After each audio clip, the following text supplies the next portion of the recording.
Не очаквай одобрение от хората, потвърждения за твоите действия, защото от позицията на твоята честота на вълната ти виждаш света през определен процепит, дължина на вълната.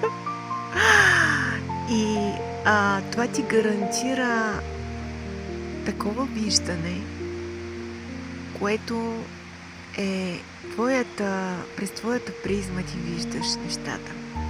И не очаквай потвърждение от хората, но пък очаквай проявление от Вселената.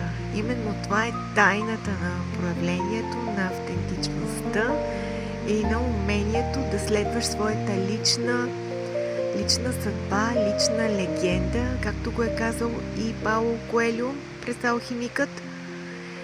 Една моя любима книга.